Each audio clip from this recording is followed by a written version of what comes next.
Ito yung niluto kong spare ribs, pork spare ribs. Ayan. Sweet and spicy siya.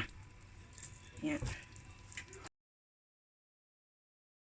Meron ako ditong ribs. Yung isang haba yan. Hindi ko alam kung ilang kilo ba yan. Wari ko yung mga kalahating kilo yan. So ngayon po lulutuin ko yan. Sweet and chili. Ayan. Ang una ko pong gagawin ay magpapakulo ako ng tubig. Ayan. Pero syempre bago kumulo pwede ko na itong ilagay. Yung ribs. Tapos lalagay ko na itong spring onion at saka ginger. Ayan. Tayin ko lang po siyang kumulo at kapag kumulo mga 5 minutes. Ayan, okay na. Ayan, ayan. Isisit aside ko na yung meat. So, lagay ko na dito sa pinggan. Ayan. Hindi naman na kailangan itong tubig. So, hindi ko na inalis yung bula-bula. Sit aside na lang itong karne. Ayan. Then, syempre, yung pinaglagaan tubig, itatapon na po ito. Hindi na kailangan.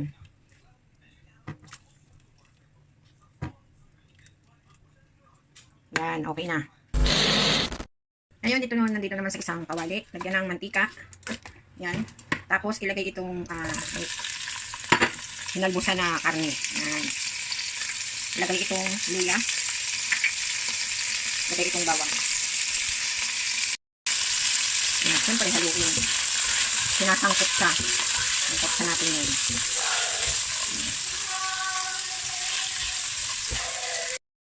Nga pala, yung luya, pwedeng wala kung ayaw mo. Kung hindi ka mahilig sa luya. Pwedeng bawang lang. Damihan mo lang. Kung bawang ang gusto mo. Yung luya kasi mas maganda kung meron ito. Mas nakakabawas ng amoy ng karne. Kaya pagkahalo ko, yung pagkasangkot sa ba't ito magkatabi. And then, lalagyan ko ng paminta. Yan. Yung tama lang. Tapos haluin ulit. Ayan, pagkahalo, lagyan ng toyo o soy sauce. Ayan, tama lang. Ay, katalit na lang yun. Pero kalkulado nyo naman, alam nyo naman kung paano. Ayan, pagkahalo ko, lalagyan ko ng konting oyster sauce. Ayan, ito lang. Ayan, kung mapapansin nyo, every lagay ko, hinahalo ko. Dahil gusto ko kakapit yung lasa doon sa meat. Ayan, halo lang. Ayan, pagkahalo nga, lagyan ko ng sugar.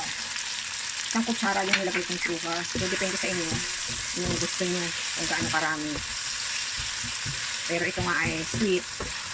Yung chili. So, yan. Nilagyan natin ng marami-raming konti. Pagkatapos, lalagyan ko ng Sprite. Yan.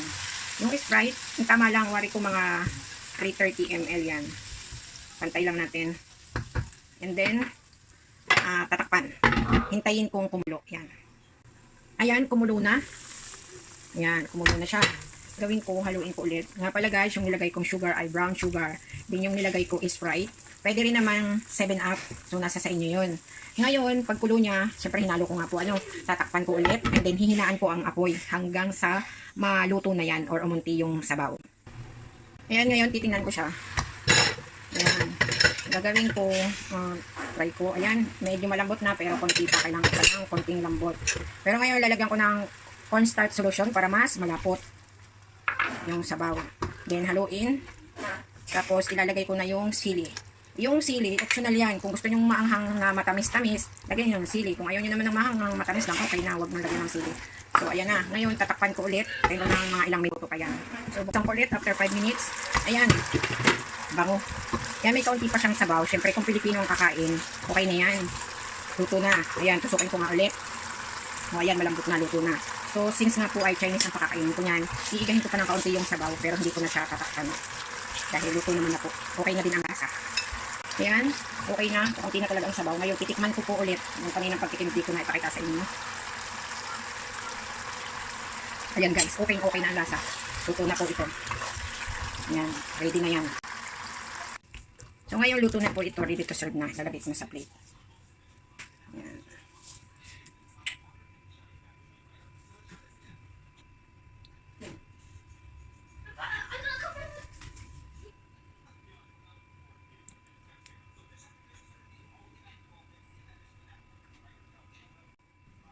Yan guys, nilagyan ko siya ng spring onion.